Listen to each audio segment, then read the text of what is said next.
একজন বিশ্ববিদ্যালয়ের শিক্ষক বেগম রোকেয়াকে কাফের মোরতাদ বলেছেন। বেগম রোকেয়া সম্পর্কে আপনার মন্তব্য জানতে চাই। প্রিয় দর্শক, বেগম রোকেয়া সম্পর্কে অনেক বেশি জানবার সুযোগ আমার হয়নি, তবে আমরা এই বিষয়ে জানাশোনার কাজটি শুরু করে দিয়েছি। হয়তো অচিরে আপনাদেরকে আমরা এই বিষয়ে বিস্তারিত জানাবার সুযোগ লাভ করব। তবে তার একটা বই থেকে আমি পাঠ করছি। তিনি তার এক বইয়ে লিখেছেন, আমাদিগকে অন্ধকারে রাখিবার জন্য পুরুষগণ ওই ধর্মগ্রন্থগুলিকে ঈশ্বরের আদেশপত্র বলিয়া প্রকাশ করিয়াছেন। পরের প্যারা তিনি আবার লিখেছেন, তবেই দেখিতেছেন এই ধর্মগ্রন্থগুলি পুরুষ রচিত বিধি ব্যবস্থা ভিন্ন আর কিছুই নহে। আরও অনেক কথা তিনি এখানে লিখেছেন, আমি সেগুলো আর কোট করতে যাচ্ছি না। মূলত বেগম রোকেয়ার যে সমস্ত চিন্তাধারা, যে সমস্ত কথা এবং উক্তি তার বিভিন্ন বইবস্তুকে আছে, সেগুলোর অনেকগুলোই কোরআন হাদিসের সাথে পরিপূর্ণভাবে সাংঘর্ষিক। যে দুটি জায়গা থেকে আমি পাঠ করে শুনিয়েছি, সেটি শুনে আমার মনে হয় যে একজন কোরআন এবং হাদিস সম্পর্কে সাধারণ ধারণা থাকা মানুষ মাত্রই বলতে পারেন যে এটা আসলে কোনো মুসলমান এর মন্তব্য হতে পারে না। মুসলমান মানে আত্মসমর্পণকারী, আল্লাহতে পরিপূর্ণ বিশ্বাস স্থাপনকারী, আসমানি কিতাবগুলোর আল্লাহর পক্ষ থেকে প্রেরিত সে মর্মে পরিপূর্ণ বিশ্বাস স্থাপনকারী।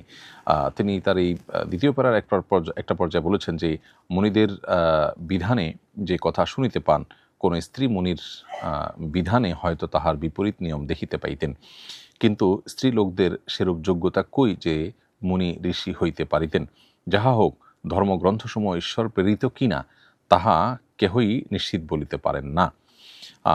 এই যে এই উক্তি আসলে আপনার ইমানের সাথে কখনো সঙ্গতিপূর্ণ হতে পারে না। তো তার বিষয়ে আরও বিস্তারিত মন্তব্য, বিশেষ করে কাফের মুরতাদ হওয়ার মতো মন্তব্য করার জন্য আরও পড়াশোনা করার প্রয়োজন, এবং এই বিষয়ে সংশ্লিষ্ট বিষয়ে যারা বিশেষজ্ঞ আছেন, ফতোয়া বিভাগগুলো আছে, তারা গবেষণা করে সুস্পষ্ট কোনো ফতোয়া প্রকাশ করবেন বলে আমি প্রত্যাশা করি দেশের বিজ্ঞ উলামা ইকরামের কাছে। কিন্তু আমার আলাপের অন্য একটা জায়গা আছে। একজন বিশ্ববিদ্যালয়ের শিক্ষক তার একটি মতামত ব্যক্ত করেছেন।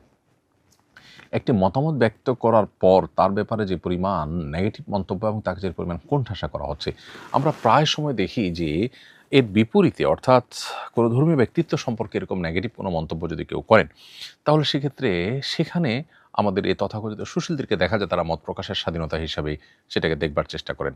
তাহলে একজন বিশ্ববিদ্যালয়ের শিক্ষক তার একটি মত ব্যক্ত করেছেন, আপনি সেটা সাথে ডিবেট করেন বা সেটাকে অস্বীকার করেন, কিন্তু এর জন্য আপনি এক হাত নিচ্ছেন, তার 14 গোষ্ঠী উদ্ধার করছেন। এর কারণটা কি?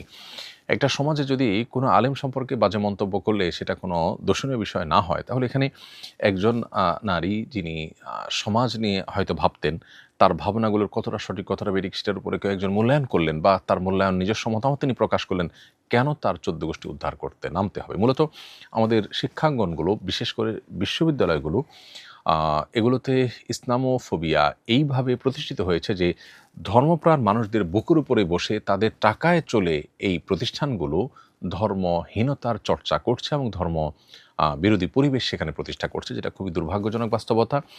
এবং এই দুর্ভাগ্যজনক অধ্যায়ের বিরুদ্ধে আমাদের কাজ করতে হবে এবং আমাদেরকে এখানে যথেষ্ট অবদান রাখবার সুযোগ আছে। এবং এই নতুন বাংলাদেশে অন্তত ইসলামোফোবিয়া কোনো অবস্থাতে শিক্ষা প্রতিষ্ঠানগুলোতে থাকতে পারে না। আপনি বাংলাদেশের ভূখণ্ডে থেকে বাংলাদেশের মানুষের চিন্তা চেতনা আদর্শ পরিপন্থী কাজ করবেন, কেউ ধর্ম পালন করতে চাইলে, কেউ ধার্মিক হতে চাইলে তাকে কোণঠাসা করবেন, তার ব্যাপারে আপনি মত প্রকাশের কোনো স্বাধীনতা রাখবেন না।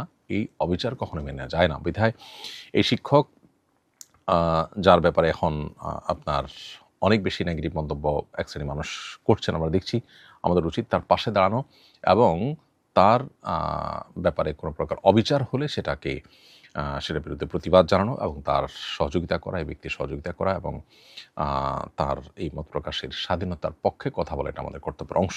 আস-সুন্নাহ ফাউন্ডেশন, উম্মার স্বার্থে সুন্নাহর সাথে।